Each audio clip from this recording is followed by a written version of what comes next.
Welcome to Israel Explained, where we help you understand Israel, Israel's neighbors, and provide you with context to understand the Middle East. My name's Avery Chenault, and I'm joined by Passage's resident scholar, Josiah McGee. In recent months, particularly with the ongoing Israel-Hamas war, you may have heard the word Zionism thrown around a lot. But what does that term actually mean? Depending on who you're talking to, Zionism may be used positively or it may be weaponized against the Jewish people. Today, we're explaining what Zionism actually is and what its political implications are. So, Josiah, like I just said, this is a word that has been used a lot, particularly recently. So, can you explain to us, why is this word such a big deal and why are people caring about it so much?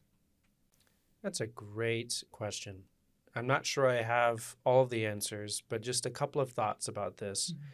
It's a target of a lot of criticism and controversy, for sure, because it has to do not just with the political theory that undergirds the modern state of Israel and its right to exist, but also a lot of debates over what it means to be Jewish. Mm-hmm. It's a term that is very controversial and very painful for many Palestinians to discuss. It's also a term that is very challenging because not everyone who calls themselves a Zionist agrees with everyone else who calls themselves a Zionist. And it's a term that unfortunately has been used, as you, I think, have already alluded to really speak about the Jewish people very poorly. It's been used as a derogatory term, not just for supporters of Israel, but more specifically the Jewish people, which is problematic, and we'll get to that in a moment. So I think we really have to ask ourselves a few questions to try to understand what's the deal here, what's going on, why so much controversy, why so much criticism. And I think those questions that we probably have to answer are some combination of, okay, what does this term actually mean? Where did it come from? And how did it garner some of the support that it has today? And then maybe a last question we should also be asking ourselves is, what is anti-Zionism? What are the consequences when people use this term in the antithesis of this term, especially if they're using it against the Jewish people? So maybe we can get to that at the end, but there's a lot to unpack here. Yeah. So to start us off, what exactly is Zionism? Can you give us just a definition of what Zionism actually is? Yeah, it's a good question again as well. And unfortunately, there's so many possible definitions, each of which will easily betray your bias. So people are going to choose the definition that suits their perspective the best, typically speaking. A very, very simple basic definition is the right of the Jewish people to self-determination in the land of Israel. That's a very simple basic definition. There are more complicated ones, but again, it really kind of depends on your perspective of the issue, for or against it, or the specific nuance that you bring to the subject as well. And again, the bias that many people have regarding the subject. Yeah. So I think with the term Zionism, it's been used so much very frequently and sometimes in a negative way to describe the Jewish people. I think especially on social media and different things like that, it can make it seem like this is a new thing that people are talking about, or this is a new term. So can you give us a history of where exactly did this originate from? Well, it's not a new term, I'll tell you that much. The idea that the Jewish people have a right to self-determination in the land of Israel is actually a very ancient idea. The term Zionism is relatively new, but the idea is actually very, very old. If you want to learn more about that, spoiler alert or shameless plug to our audience, we did a video on the historical connection of the Jews to the land of Israel. It's a good video. I think you should look at that because it'll give you some more context. But I think in terms of the modern origins of this term, of the term Zionism itself, not the idea, but the terminology, it has a lot to do with the Jewish experience in Europe specifically, although it's not a European idea, and I'll explain that in a moment.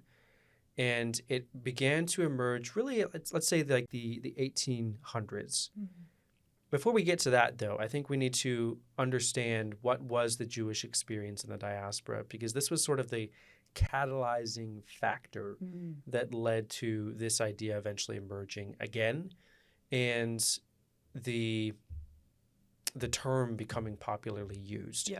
So in the diaspora experience, the Jewish people were very unpopular.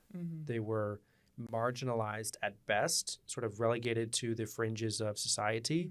They were viewed as second-class citizens in many cases, again, at best. And at worst, they were frequently persecuted. They were forcibly expelled. They were both politically and religiously persecuted. So they were targets of various inquisitions. And there are very famous cases in which inquisitions were looking not just for heretics generally, but the religious officials were looking for the Judaizers, a specific form of heresy that was Judaizing, Jews trying to convert Christians or committing sins against the church or whatever. So there's an element of Christian history here that we kind of have to wrestle with, that Christians unfortunately have a very troubled past and have done some pretty harmful, painful things to the Jewish community in the past.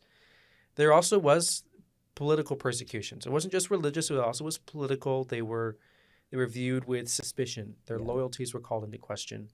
They were forcibly expelled in many cases, or they were imprisoned, or there were rules and regulations about what sort of commerce or business you were allowed to engage in. And at the root of many of these problems was a deep-held suspicion, especially in Europe, of the Jewish people, that A, there was something wrong with them. They were a parasite or a contagion that was going to harm society. B, that they were not loyal to the state. So they would never truly be trustworthy, even if they tried to assimilate. And this was true both in terms of the way that governments, but also churches looked at the Jewish people for many centuries during the diaspora experience. Even if Jews were baptized and they converted to Christianity and tried to assimilate into the Christian culture, they were frequently viewed with a lot of suspicion because they had impure blood. They had Jewish blood. So even if you were baptized, you still weren't trustworthy. And the state or the government often viewed Jews the same way. Even if you, in some cases, were allowed to become a citizen, not all, those who did become citizens were still not trustworthy because they were Jewish. They were not of that country. They didn't truly belong. And so there was a lot of tension that created for many, many centuries up through the ancient period, the medieval period, and then into the modern era. The Jewish people just had a horrific experience in the diaspora where they never really felt like they belonged. They were never truly accepted. And I think there's something to that idea that they didn't belong. And while this is in no way an excuse for any of the horrible things they experienced, I think there was something to that, some truth to the idea that they didn't belong because they belonged somewhere else. But again, we can get more into that later if you want to.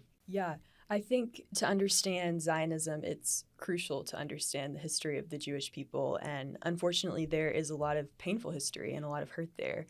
So I would love if you could tell us a little bit about how Zionism began to gain traction in the modern era. Right. So how did it actually begin to address some of these problems that were many centuries old? Again, there were some catalyzing events or factors that really brought these issues, these tensions to the forefront to a point that they could no longer be ignored.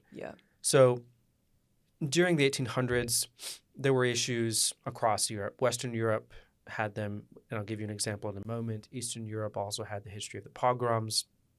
In Russia, there were horrible things happening to the Jewish people. So it was a pretty universal experience for the Jewish people in Europe that life was bad. They were under attack. And there was beginning to be this question of, is it ever going to be safe?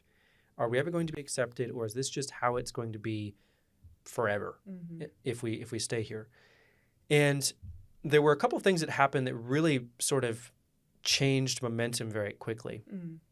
In the 1890s, so there was a man by the name of Alfred Dreyfus. He was a French military officer, a Jewish French military officer, and he was accused of espionage and treason. He was also convicted of these, although it turns out he was falsely convicted. There was a series of appeals. It took the French government many decades, but eventually the truth came out that he was falsely convicted. He didn't do these things. But everyone just sort of assumed that it was true. I shouldn't say everyone. Many people assumed it was true because he was Jewish. At the same time, many people on the opposite side of the issue recognized very quickly that there was something wrong with French society if a Jewish military officer who had done nothing wrong could be wrongfully convicted of espionage and treason, that France might have an anti-Semitism problem. Yeah. And civil leaders really started to pick up on this. Members of both European governments started to pick up on this a little bit. Also, more importantly, the Jewish community and some of its leaders started to pick up on this. So there's a man named Theodor Herzl, who was actually a journalist from Austria, but he covered the Alfred Dreyfus story. And this event was kind of, in his mind, a key moment for the Jewish community where they weren't going to be safe any longer. And so he started to write on the subject and make the argument to the Jewish community itself that they weren't safe in Europe, that events like these were proving that they were never going to be accepted, no matter how hard they tried. Yeah. They weren't going to be safe. And keep in mind, his words were in some ways prophetic because this is decades before. This is 40 years before the Holocaust. Yeah. And he's making the argument to the Jewish community, you're not safe here. We can't stay here. Yeah. And he wrote the book on the subject, literally. In 1896, I believe it was. In 1897, he convened the World Zionist Congress, which was the first sort of gathering to talk about the idea, should we have a movement, a political movement whose purpose is to move the Jewish people back to where they really belong, which is their ancient historical homeland in the land of Israel. That was sort of the catalyst, the key moment that changed everything for the Jewish community, where they realized we're not safe, we have to do something, and so they did, and the Zionist movement was sort of born out of that process. Wow. So I'm hearing you talk a lot about the Jewish community in Europe. So was this a political movement that was mainly European? Can you tell us a little bit more about that?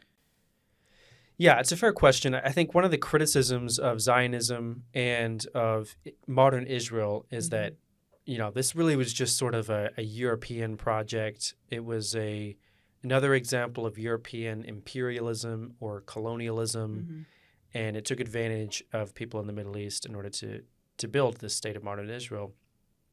And I think there's a couple of important things to remember because that's a little bit misguided or maybe misplaced focus on what was really happening during the origins of the Zionist movement. The first thing that's important to recognize is the Jewish people were not from Europe. They weren't European. So again, there's no excuse for the way that they were treated. None whatsoever. I want to be very clear about that. But at the same time, the Jewish people themselves recognized that they weren't European. They didn't fit in. They were different. That's because they were from the Middle East. Yeah. It's a very different culture, a very different ethno-national group that they belong to. So to call Zionism a European movement doesn't really recognize where the Jewish people themselves came from in the first place. The second issue I think that you have to sort of wrestle with is that it was predominantly a Jewish idea, not a European one. Yeah. Okay. There were European leaders who were concerned for the safety of the Jewish people, but the idea that the solution was to move them back to the land of Israel, that wasn't a European idea. The European governments were not the ones proposing that idea. That was something that originated from the Jewish community. Yeah. And Herzl had to make the case not just to the Jewish community, but to European society as well, because they weren't going to come up with that idea themselves. The last thing that I think is also important to note about this is that there was some pushback actually from European leaders. Yeah. They didn't initially want to just immediately move the Jewish people back to the land of Israel. They tried to come up with alternatives like, okay, maybe we go somewhere that's unsettled and we put you guys there so that you're out of our hair and we don't have to worry about you guys anymore, but we don't have to complicate the situation in the Middle East at all. And one of the proposals they came up with was Uganda, of all places. So it really was not a European idea that the Jewish people should return back to the land of Israel. The Jewish community had to do some work, actually, not just to convince enough of their own community, but also the European leaders that they lived under, that this was maybe a good idea, that they should be allowed to return back. And one final note, again, it wasn't just Jews from Europe who moved back to the land of Israel. There were Jews already living in the land of Israel in small numbers. There also were Jews from North Africa, the Middle East, from Asia, who lived outside of Europe. And some of them also moved back to the land of Israel. So it was not just a European colonial project, if you will. Yeah, that's really helpful. So knowing that, how did Zionism gain international support? It was a slow process. So some Jews started moving back even before there was an organized Zionist movement. So there's a term called aliyah. Basically means to, if you're not familiar with it, to rise up, to ascend. It also means to return. So when the Jewish people use this term aliyah, they don't just mean to rise up anywhere. They mean to ascend or rise up Mount Zion, to go up to Jerusalem, or to go back to Jerusalem or the land of Israel. So there's an element of return that is implicit in this term. That process of aliyah started even before the Zionist political movement started. In the 1880s, there already were Jews moving back to the land of Israel. But again, it was a slow process of trying to gain some international support for this idea. So initially, when Zionism started, the Ottoman Empire was in charge of this area.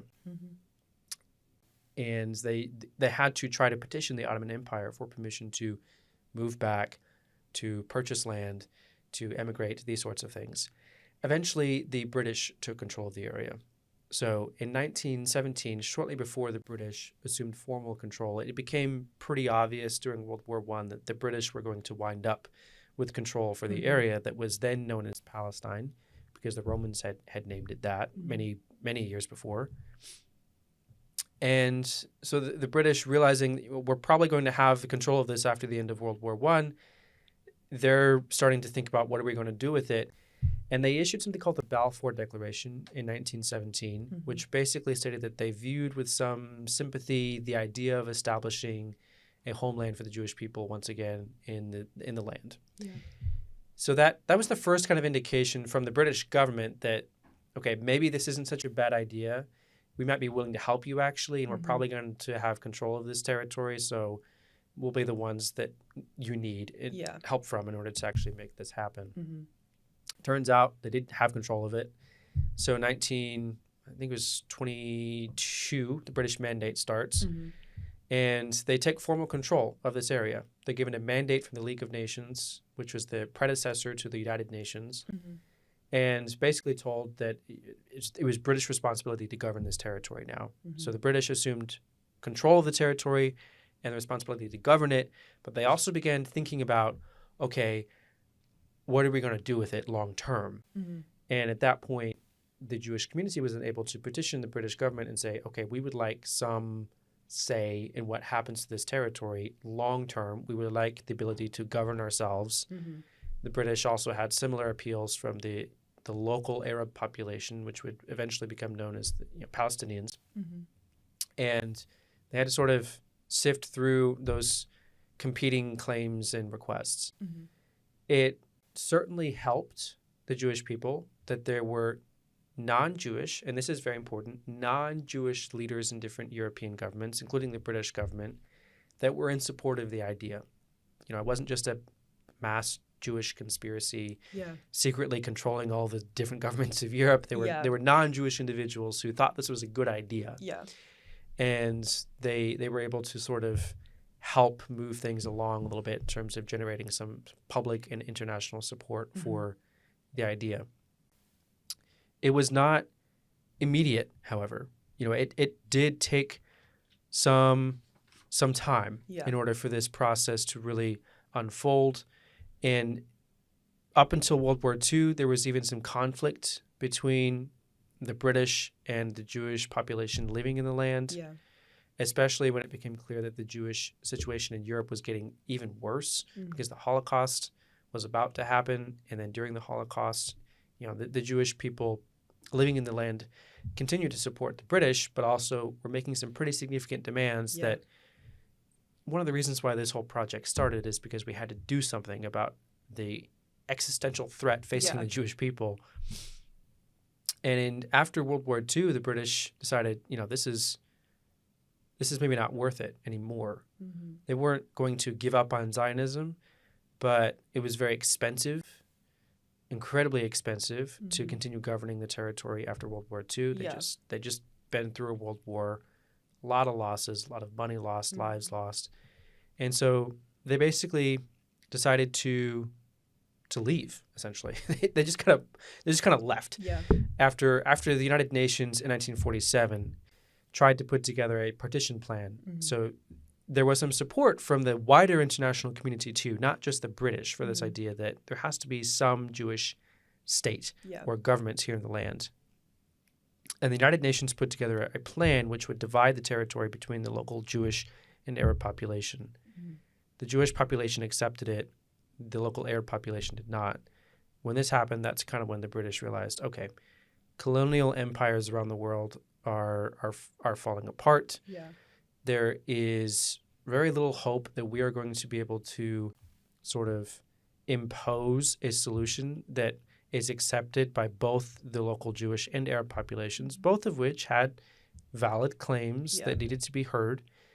And so they just pulled out. They just left in 1948. And at that point, Israel fought a war of independence.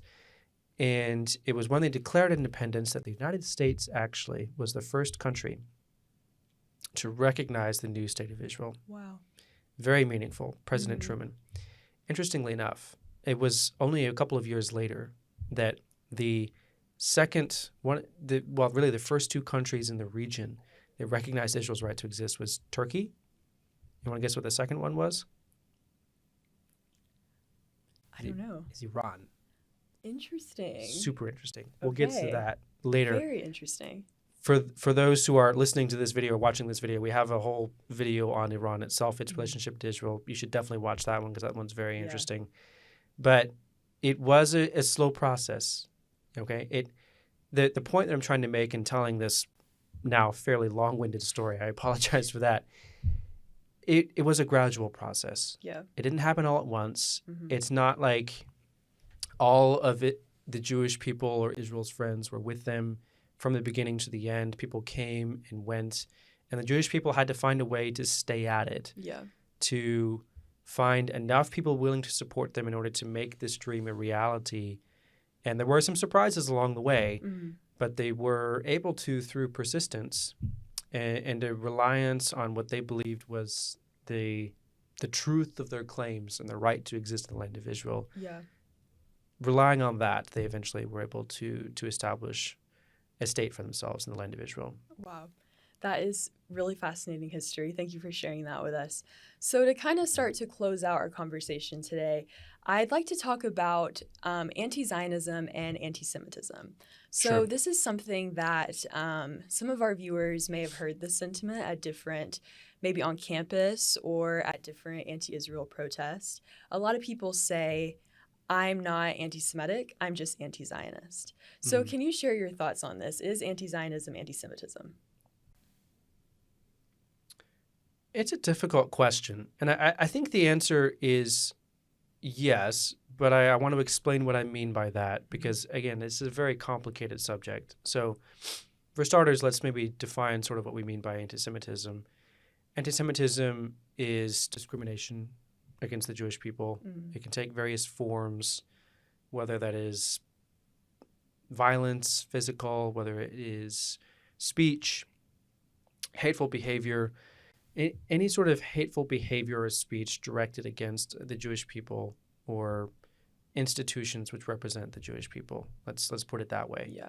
So that means that if a synagogue is attacked, that's anti-Semitism because a synagogue is obviously a Jewish institution. Yeah.